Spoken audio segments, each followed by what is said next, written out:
사랑하는 성도 여러분, 우리는 저번 주에 정말로 특이한 한 기적을 접했습니다. 특이하다는 것은 얼마나 이게 중요했던지 모든 복음서 마태, 마가, 누가, 요한복음에 다 나온 유일한 기적이 하나 있습니다. 그게 5천 명을 먹였던 기적입니다. 남자만 5천 명이기 때문에 그 당시 문화를 비춰볼 때 아이와 여성들을 제했기 때문에 합친다면 10,000명에서 어떤 학자들은 20,000명 정도까지 추정을 합니다.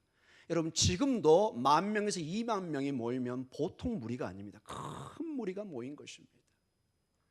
2000년 전에 인구 대비에 한 지역에 10,000명에서 20,000명 정도가 모였다. 이거는 어마어마한 사건입니다. 근데 문제는 뭐냐? 그 사람들이 예수님만 바라보고 그들의 지치고 상하고 아픈 몸을 이끌고 미처 집에서 이렇게 음식을 많이 준비해 오지 않았습니다. 그리고 금방 끝날지도 모른다는 생각 때문에 헐레벌떡 모여서 그냥 예수님만 보고 와 있지 어떤 육신의 양식이나 이런 것들이 전혀 준비가 되지 않는, 그러나 시간을 흘러 이제 밤이 가고 모든 사람들이 흩어져야 되는 그런 순간에 정말 쫄쫄쫄 굶으며 정말 불쌍한 상태 속에 있는, 마치 빈들처럼 광야처럼 그들의 영육이 피곤해져 있고 굶주려져 있는 상황 속에서 제자들은 얘기합니다. 주님, 이거 안 됩니다. 빨리 이 사람들을 마을로 보내서 뭔가 이걸 해결하게 하지. 아침부터 저녁까지 이 사람들이 이거 큰일 납니다. 주님이 말씀하십니다. 너희가 있는 것을 가져와서 줘라. 제자들은 너무나 당황합니다. 기적을 일으켰던 주님께서 당연히 보내서 이 문제를 해결할 줄 알았는데 제자들이 가지고 있는 것으로 해결하라고 그러는데, 사실 제자들이 가진 것은 그 아이가 가져온 오병이에요.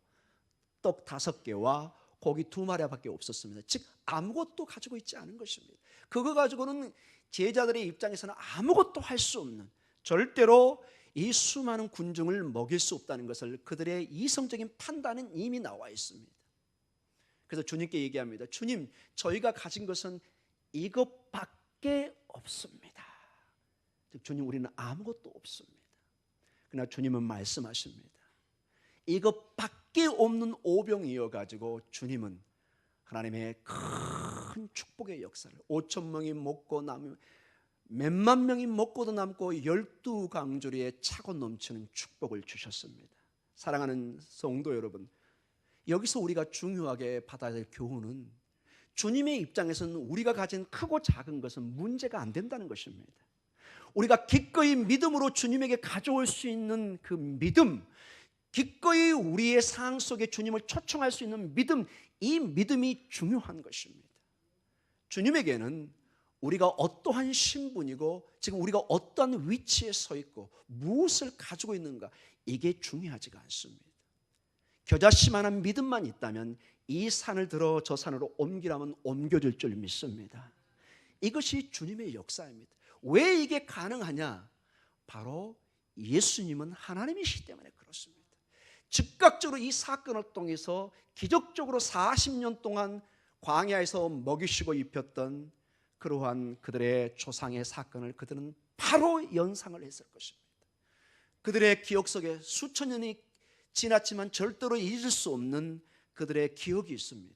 그들의 믿음의 조상들이 광야에서 아무것도 희망이 없는 그들에게 오직 하늘에서 내려오는 만나, 마제, 이것이 무엇이냐, 그토록 놀라운 이 만나를 통해서 그들이 배부름을 받는, 40년 동안 그들이 음식 때문에 굶어서 죽는 일이 없는 놀라운 공급함을 주셨습니다. 사랑하는 성도 여러분, 주님께서 우리에게 공급하시고자 축복하시고자 하면은 아무런 장애나 문제가 없는 것입니다. 오직 문제는 우리의 마음에 있습니다. 우리의 믿음에 달려있는 것을 보게 됩니다. 이 능력의 하나님을 우리가 초청할 수만 있다면, 우리의 가진 것을 기꺼이 주님 앞에 내어놓을 수만 있다면, 그 작은 걸 통해서 여러분의 가정이, 여러분의 직장과 사업이, 우리의 자녀들의 삶에 큰 변화가 있을 줄 믿습니다. 이러한 연장선 속에서 오늘 놀라운 또 다른 기적의 사건이 일어납니다. 오늘 이 본문을 통해서 보면은 예수님께서 무리를 걷는 사건이 있고 그리고 베드로가 동시에 무리를 걷는 사건이 일어납니다. 여러분, 우리는 자연의 법칙 속에 살아갑니다. 하나님이 주신 온 우주의 자연의 법칙이라는 것이 있습니다. 만유의 인류의 법칙이 있고, 사람은 무리를 걸을 수가 없고 반드시 빠게 되어 있습니다. 어떤 특수한 장비나 기계의 도움이 없으면 인간은 반드시 그 무게에 의해서 물에 빠게 되어 있습니다.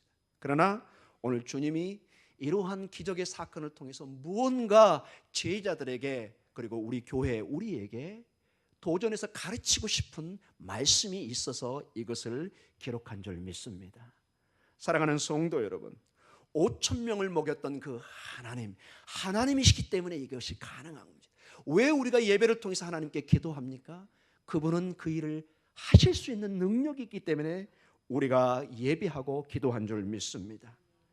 믿음의 눈으로 볼 수만 있다면은, 믿음의 눈으로 우리가 하나님 앞에 나아갈 수만 있다면 우리는 하나님의 기적을 체험하고 볼 수 있을 줄 믿습니다.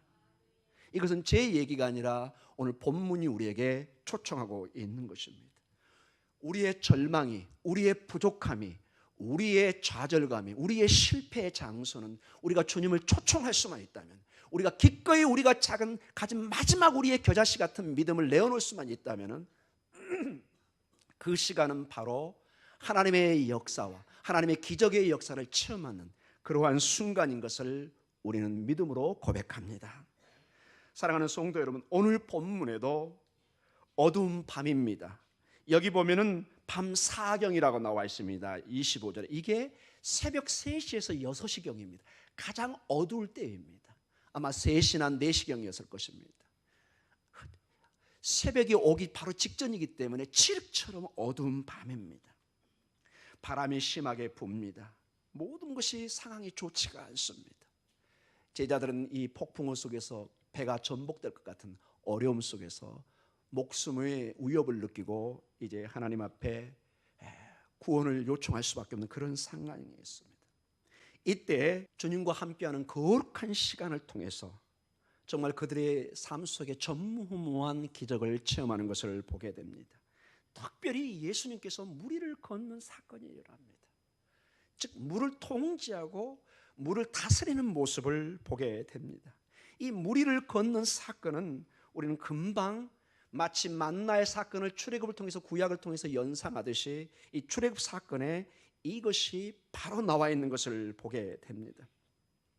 우리 출애굽기 14장 21절에서 22절 말씀을 한번 같이 보도록 하겠습니다. 같이 읽겠습니다.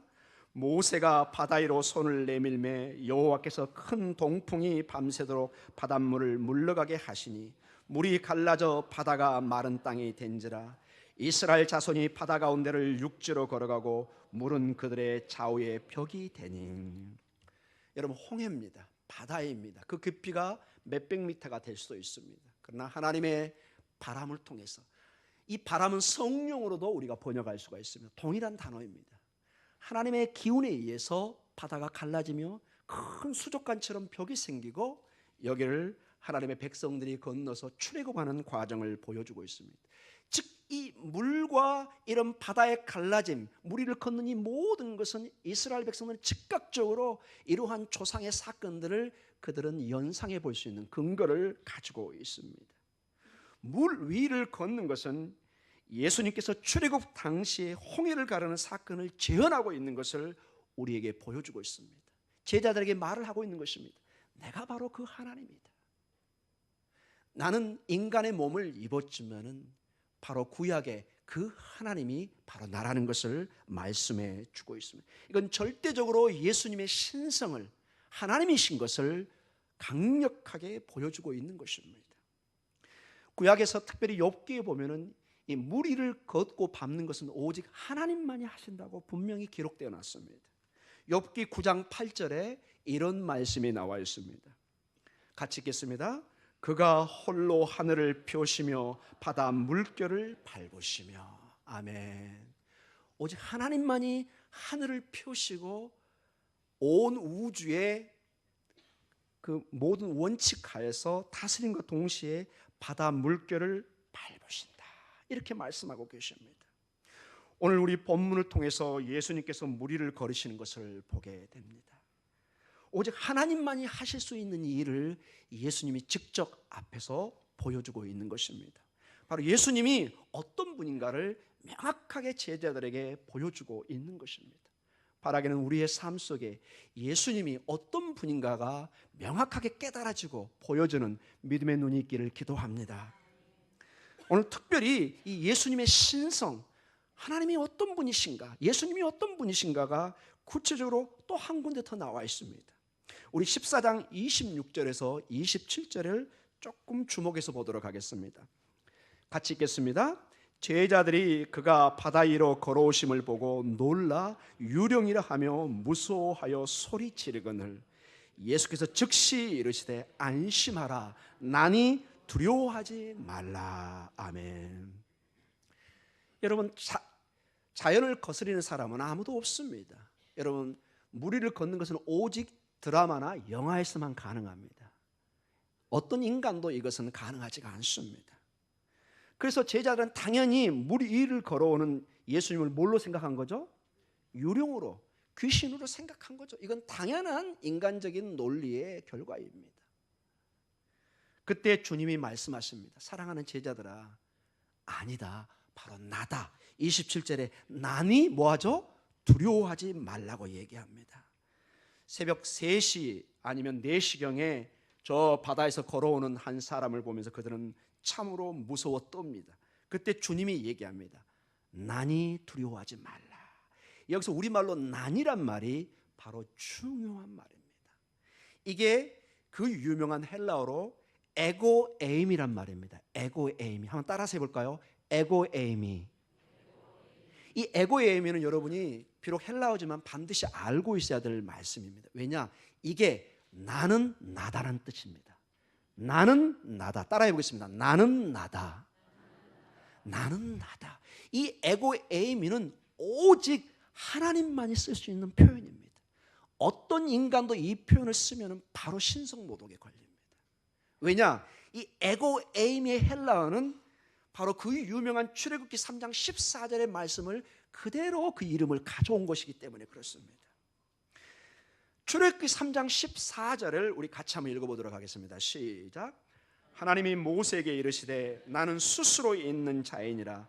또 이르시되 너는 이스라엘 자손에게 이같이 이르기를 스스로 있는 자가 나를 너희에게 보내셨다라 하라. 아멘. 하나님이 노예 상태에 있는 이스라엘 백성들의 그 고통의 기도를 듣습니다. 그리고 때가 되니 모세를 통해서 이스라엘 백성을 구원할 계획을 가지고 모세를 이제 애굽 땅으로 보내려고 합니다. 그러나 이 모세는 너무 두려워하는 가운데 이 사명을 잘 받아들이기를 힘들어합니다. 그러나 최종적으로 이제 가기 직전에 모세가 묻습니다. 하나님, 백성들이 나를 보내신 하나님이 누구시라고 물으시면 하나님의 이름이 뭐냐고 물을 때는 제가 어떻게 대답을 해야 될까요? 그때 처음으로 하나님께서 당신의 이름을 이렇게 표현하십니다. 나는 스스로 있는 자이니라. 예흐예 아쉐르 예흐예 이렇게 나옵니다. 히브리어는 좀 길지만 이게 바로 에고에임이라는 것입니다. 예흐예 아쉐르 예흐예, 나는 나다. 하나님은 당신의 이름을 다른 걸로 표현할 수가 없습니다. 하나님은 그 자체가 하나님이십니다. 나는 나다. 하나님은 스스로 계시는 하나님이시요 그 무엇과도 비교할 수 없는 이 표현을 예수님께서 지금 하고 계십니다. 나는 나다. 그러니 두려워하지 말라. 계속해서 제자들에게 강조하고 있습니다. 너희가 지금 보는 바로 내가 바로 그 하나님 여호와 하나님인 것을 말씀해 주고 있습니다. 사랑하는 성도 여러분, 예수님의 이 말씀은 오늘 위기에 처해 있는 그 풍랑 속에 죽음의 위험 속에 있는 그들에게 당신의 정체성을 지금 보여주고 있습니다. 아무리 폭풍우가 있지만, 아무리 어려움이 있지만 우주를 창조하시고 이 바다를 창조하신 그분이 계시면 문제가 안 되는 것입니다. 아멘. 여러분, 창조주가 계시는데 어떤 폭풍우가, 어떤 바람과 파도가 그를 위협할 수 있겠습니까? 우리는 이 하나님의 정체성을 우리가 믿음으로 볼 수만 있다면 우리에게 닥치는 어떠한 폭풍우와 어떠한 파도도 담대하게 이겨낼 줄 믿습니다. 이러한 말씀은 마치 출애굽 과정의 그 어려움 속에서 주어졌던 말씀과 동시에 이 이사야서를 통해서 보면은 이스라엘 백성들이 가장 절망 가운데 있는 이 바벨론 포로 속에서 죽음과 같은 고통과 절망 속에 모든 것이 어둠에 쌓여 있고 전혀 출구와 희망이 보이지 않는 그 가운데 이 동일한 비슷한 말씀이 주어집니다. 오늘 특별히 이 말씀이 오늘 여러분에게 여러분의 가정에 주어지는 말씀이 되기를 축복하며 기도합니다. 이사야 43장 1절과 3절 말씀입니다. 얼마나 오늘 본문과 유사한 내용이 있는가를 한번 살펴보면서 유념 있게 한번 읽어보도록 하겠습니다. 같이 읽습니다. 야곱아 너를 창조하신 여호와께서 지금 말씀하시느니라. 이스라엘아 너를 지으신 이가 말씀하시느니라. 너는 두려워하지 말라. 내가 너를 구속하였고 내가 너를 지명하여 불렀나니 너는 내 것이라. 내가 함께 할 것이라. 강을 건널 때 물이 너를 침몰하지 못할 것이며 내가 불 가운데로 지날 때 타지도 아니할 것이요 불꽃이 너를 사르지도 못하리니 대저 나는 여호와 내 하나님이요 이스라엘의 거룩한 이요 내 구원자임이라. 내가 애굽을 너의 속량물로 구스와 스바를 너를 대신하여 주었노라. 아멘. 그들은 정말 두려워서 시편에 보면은 그 발강가에서 날마다 눈물로 하나님의 구원과 언제 약속의 땅으로 돌아갈까 눈물로 정말 씨를 뿌리고 있는 그런 상황이었습니다. 그 어둠 가운데 있는 그들에게 하나님이 이사야를 통해서 오늘 말씀하고 계십니다. 상황이 절대로 좋은 상황이 아닙니다. 그런데 이 말씀이 주어집니다. 너는 두려워하지 말라. 내가 너를 구속하였고 내가 너를 지명하여 불렀나니 너는 내 것이라. 하나님이 내 것으로 칭한 백성들은 절대로 망하지 않을 줄 믿습니다. 2절에 내가 물 가운데로 지날 때라도, 즉 너희가 어려움 속에 고난 가운데 있을 때라도 내가 함께 하겠다고 약속의 말씀을 주고 계십니다.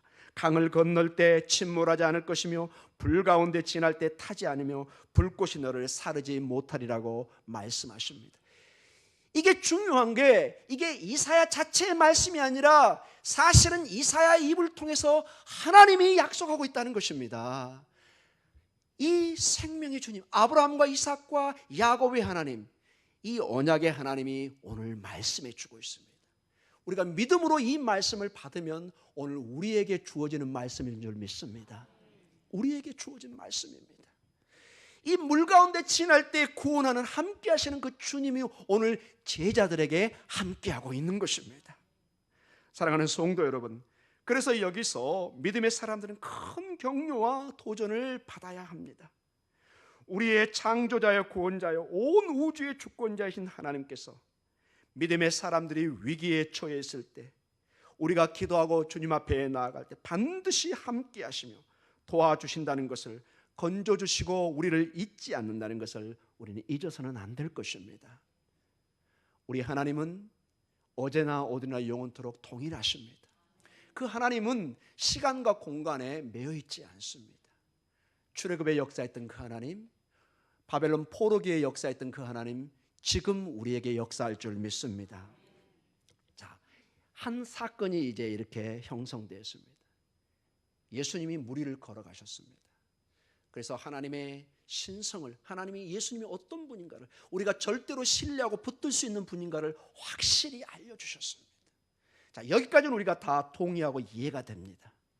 그런데 또 한 장면에 누가 무리를 걷죠? 베드로가 걷습니다. 그런데 얼마 걷지 못하고 물속으로 빠져드는 것을 보게 됩니다. 자, 이 순간 예수님께서 걸어오는 것을 보고 이 베드로는 전형적인 굉장히 앞서가는 이 제자였잖아요. 좀 다혈질적이고, 예수님 저에게 명령만 내리십시오. 오라 하시면 제가 가겠습니다. 정말 예수님이 유령이 아니고 귀신이 아니고 정말 예수님 내 주님이시면 저에게 명령해 주십시오. 자, 우리 14장 28절에서 29절 이 베드로의 그 한번 호흡과 그 심정을 한번 생각하면서 읽도록 하겠습니다. 시작. 베드로가 대답하여 이르되 주여 만일 주님이시거든 나를 명하사 물 위로 오라 하소서 하니 오라 하시니 베드로가 배에서 내려온 물 위로 걸어서 예수께로 가되. 아멘. 저는 이 본문을 읽으면서 뭘로 한번 비교해 볼까? 그래서 한번 번지점프 저는 안 해봤지만 한번 생각해 봤습니다. 막 자랑을 합니다. 예를 들어 한 사람이 나는 여기 다 메어졌기 때문에 난 가면 그냥 바로 점프할 거야. 아무런 문제가 안 돼. 근데 정말 그 자리에 갔습니다. 뛰어내려야 됩니다. 발발발발 떨기 시작합니다. 아마 베드로도 어떤 면에서 오라 이렇게 명령하면 제가 걷겠습니다. 그런데 예수님이 정말 뭐라고 대답했죠? 오라. 정말 이제 걸어야 됩니다.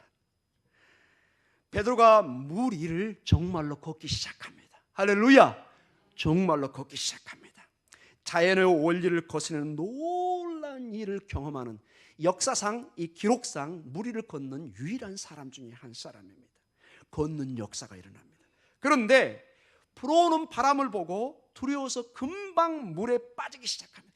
이 두 개의 극단적인 모습이 보입니다. 큰 담대한 믿음으로 물 위를 걷는 놀라운 믿음의 그런 현장에 있는가 하면은 바로 물에 빠져버리는. 여러분 이것을 우리가 어떻게 이해를 해야 되겠습니까?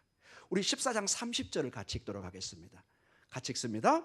바람을 보고 무서워 빠져가는지라 소리질러 이르되 주여 나를 구원하소서 하니. 아멘. 자, 여기서 제가 이제 이 말씀을 준비하면서 굉장한 질문이 생겼습니다. 고민이 생기고.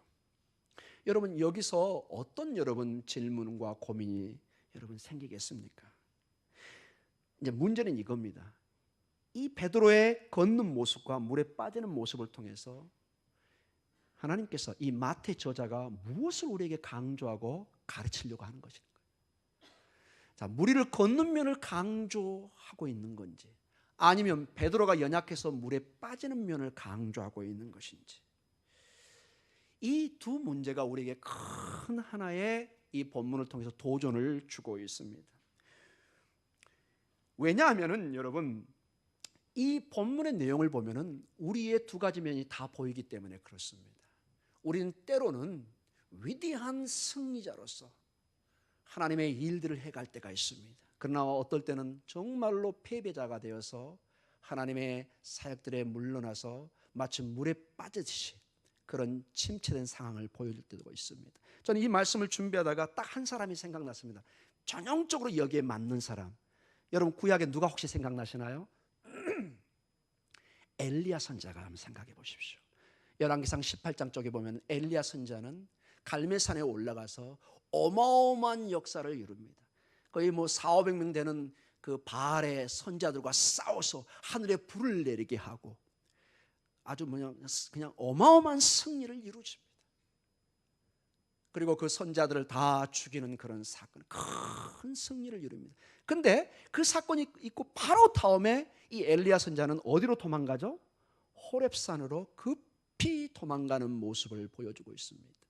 한 면에서는 큰 승리에 도취해 있는 엘리야 선지자, 한 면에서는 정말로 그 이세벨의 그 죽이겠다는 그 위협에 놀래서 마치 겁장이처럼 36개 도망가는 모습을 보여주는 엘리야 선지자의 모습을 보여주고 있습니다.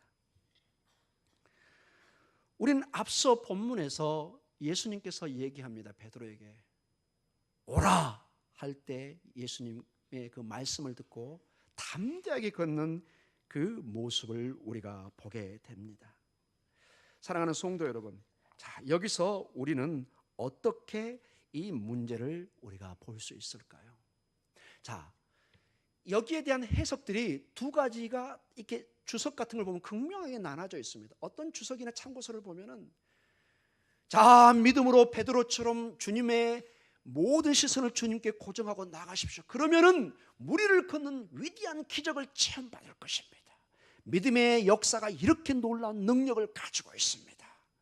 이렇게 강조하고 아마 설교도 교회에서 이렇게 하는 분도 많이 계실 겁니다. 그것이 틀렸다 맞았다 지금 제가 결론은 내리지 않겠습니다. 반대로 오늘 보면은 옆에 있는 바람을 보면서 순간적으로 발이 물에 빠져들어가는 그런 연약한 모습도 보이고 있습니다. 여러분, 우리는 어떻게 이 문제를 생각해보고 도전을 받아야 될까요? 저는 이 본문을 보면서 이 두 면이 동시에 다 있는 것을 보았습니다. 믿음으로 서서 나아갈 때는 정말로 하나님이 마치 이 산을 들어 저 산으로 옮길 것 같은 큰 믿음의 역사가 있는, 기적의 역사가 있는, 하나님의 역사가 있는 것을 저는 동시에 보았습니다. 여러분, 14장 31절을 한번 봐보십시오. 예수께서 즉시 손을 내밀어 그를 붙잡으시며 이르시되 믿음이 작은 자여 왜 의심하느냐 이렇게 말씀하시면 그 전에 주님께서 오라 하실 때 그는 담대하게 걷는, 그래서 무리를 걷는 역사를 이룹니다. 하나님의 큰 구원의 역사가 이루어지고 있는 것을 보게 됩니다. 사랑하는 성도 여러분, 우리의 믿음에는 이런 큰 하나님의 역사를 할 때가 있습니다. 우리의 삶 속에 우리가 우리의 믿음의 눈을 고정하고 하나님께로 나아가기만 한다면 하나님은 우리를 무리를 걷게 하는 그런 기적과 역사를 이룰 줄 믿습니다. 이것이 우리가 부인할 수 없는 큰 하나님의 역사의 한 부분이라는 것입니다. 우린 절대로 이 하나님의 기적의 역사, 축복의 역사, 죽음에서 우리를 부활시키고 살리는 이 하나님의 역사, 창조주 하나님의 역사를 부인할 수 없는 큰 역사가 우리에게 있다는 것을 믿음으로 받아들여야 됩니다. 이 역사를 받아들일 때 우리의 삶에 또한 놀라운 역사가 있을 줄 믿습니다. 그러나 동시에 우리의 삶은 오늘 보면은 14장 29절과 30절을 한번 보도록 하겠습니다. 14장 29절과 30절을 같이 읽겠습니다. 오라 하시니 베드로가 배에서 내려 물 위로 걸어서 예수께로 가되 바람을 보고 무서워 빠져가는지라 소리질러 이르되 주여 나를 구원하소서 하니 아멘. 자, 담대한 믿음으로 승리하는, 마치 베드로가 물 위를 걸어서 걷는 담대한 승리의 삶, 정말로 하나님의 역사와 임재가 있는 그런 삶을 사는가 동시에 우리는 때로는 주님을 보는 것이 아니라 주변에 부는 바람과 파도를 보면서 빠져들어가는 그러한 연약한 모습을 가지고 있다는 것입니다. 우리의 연약한 삶의 모습은 실제적인 모습입니다. 어려움과 난관에 절망에 쓰러지고 물에 빠지는 그런 우리의 모습을 보게 됩니다. 그래서 우리는 정직하게 그리고 겸손한 가운데 우리 스스로는 절대로 신앙을 지킬 수 없음을 고백해야 됩니다. 우리는 항상 승리자로 설 수 없습니다. 항상 갈멜산의 엘리야로 설 수 없습니다. 때로는 우리도 모르는 상태에서 연약한 가운데 저 호렙산으로 정말로 달려가는 그런 연약한 모습도 있습니다. 그런데 모든 이야기가 거기서 끝나는 것이 아니라는 데 중요한 결론이 있습니다. 매일매일 삶 속에 불어온 강한 바람과 폭풍과 파도가 우리를 치고 때립니다. 그때 우리가 할 수 있는 일은 바로 30절입니다. 우리 30절 같이 보도록 하겠습니다. 30절 같이 읽습니다. 바람을 보고 무서워 빠져가는지라 소리질러 이르되 주여 나를 구원하소서 하니 아멘. 때로는 하나님의 말씀 후에 주님의 명령을 따라서 오라 할 때 우리가 걸어서 믿음의 승리의 삶을 사는 것과 동시에 만약에 우리가 어려움 속에 물에 빠질 때 우리에게 유일한 구원의 메시지 중에 하나가 주여 나를 구원하소서, 기도의 순간이라는 것입니다. 기도의 순간이라는 거죠. Lord save me. 주님, 저는 정말로 이렇게 연약한 존재입니다. 저의 불쌍함과 저의 연약함과 내가 죄인인 것과 내 힘으로는 아무것도 할 수 없는 것을 인정합니다. 주님, 나를 구원하여 주시옵소서. 이것이 우리에게 가장 필요한 그러한 모습인 것을 보게 됩니다.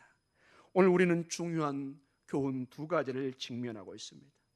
주님은 때때로 당신의 강력한 능력을 우리와 나누어 주셔서 우리가 강하고 담대한 믿음으로 승리케 하십니다.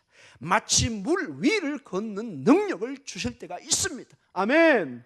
하나님은 창조의 하나님이기 때문에 그런 역사를 분명히 하십니다. 그렇게 하나님이 역사하실 때는 믿음으로 응답하며 그러한 놀라운 하나님의 축복에 거하시는 여러분이 되시기를 기도합니다.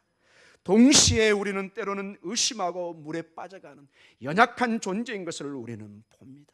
그러나 그것으로 끝나는 것이 아니라, 엘리야 선지자가 호렙산에 도망가서 그것으로 끝나는 것이 아니라 그 굴 속에서 하나님의 세미한 음성을 듣고 힘을 얻어서 다시 사명자로 나선 것처럼 오늘 우리도 주여 나를 구원하소서, 이 기도를 통해서 하나님의 구원에 동참하고 있는 것을 보게 됩니다.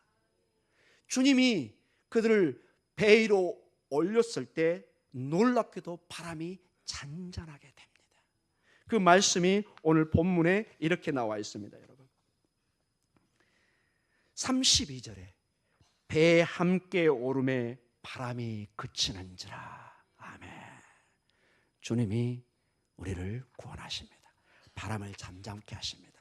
이제 결론적으로 말씀을 한 가지를 주면서 말씀을 마치겠습니다. 중요한 것은, 여러분, 중요한 것은 마치 5천 명을 먹이시는 상태와 동일하게 우리가 무엇을 많이 가지고 적고 가지고, 이것은 우리에게는 중요할지 모르지만 하나님에게는 사실 중요한 게 아닙니다. 하나님은 겨자씨와 같은, 누룩과 같은 걸 통해서 30배, 60배, 100배의 역사를 이룰 수 있습니다. 중요한 것은 주님을 우리가 초청하는 것입니다. 주님이 계시면 그 배에 평안이 찾아옵니다. 바람이 잠잠하기 시작합니다. 구원이 이릅니다. 문제는 주님이 내 안에 있는가 없는가가 문제입니다. 그래서 저는 여러분에게 고린도전서 16장 22절에 사도 바울의 정말로 마지막 고린도 교회에 주는 아주 소중한 이런 한 말을 여러분에게 초청의 말로 오늘 우리의 마지막 고백으로 고백하기를 원합니다. 그 말이 바로 마라나타라는 것입니다. 이 마라나타라는 말은 이 고린도전서 16장 22절과 계시록 22장 20절 위로 이 마지막 절에 나와 있는 말씀입니다. 우리 고린도전서 16장 21절을 같이 읽도록 하겠습니다. 시작. 만일 누구든지 주를 사랑하지 아니하면 저주를 받을지어다. 우리 주여 오시옵소서. 자, 우리 번역은 우리 주여 오시옵소서인데 이게 사실은 헬라어로 되어 있는데 이게 아람어입니다. 아람어. 그 당시에 헬라가 있는 공통주로 썼던 이스라엘족의 공통 언어가 있었습니다. 아람어입니다. 이게 히브리어하고 비슷한데요. 여기에 헬라 언어도 따라 보겠습니다. 마라나타. 마라나타로 되어 있습니다. 이 마라나타 여러분 많이 들어보셨죠? 계시록 마지막 부분에 나와 있는 오소서 우리 주 예수 그리스도여 오소서. 주님 어서 오시옵소서. 마라나타. 이 사도 바울이 고린도 교인들에게 마지막 주고 싶었던 말 중에 하나가 주님을 초청하는 것입니다. 마라나타의 신앙입니다. 주님이 오시면 모든 것이 해결될 수 있는 것입니다. 계시록의 마지막 부분도 이제 주님이 마라나타로 그분이 오시면 재림주로 오셔서 모든 것이 이제 완전하게 완성될 줄 믿습니다. 그런데 여러분 중요한 게 이 마라나타가 재림의 주님만을 위해서 마라나타로 쓰는 것이 아니라 지금 우리의 삶 속에서도 마라나타의 신앙을 고백해야 된다는 것입니다. 그것이 바로 오늘 고린도전서 16장 22절의 한 증거입니다. 지금 여러분의 삶에, 우리의 삶에 주님 저에게 오시옵소서. 오소서 우리 주 예수 그리스도여 오소서. 우리 따라 하겠습니다. 오소서 우리 주 예수 그리스도여 오소서. 이러한 초청을 통해서 여러분의 삶의 파도와 같은, 바람과 같은 거센 풍랑이 일 때 우리 주님이 오셔서 잠잠하게 되는 역사가 있을 줄 믿습니다. 주님을 초청할 수 있는 그 믿음만 있다면 그 어떠한 문제와 상황도 주님에게는 문제가 안 될 줄 믿습니다. 여러분의 문제가 이 마라나타의 주님보다 클 수는 없는 것입니다. 오늘도 이 마라나타의 신앙으로 믿음으로 승리해가는 여러분의 삶이 있기를 축복합니다. 기도하겠습니다.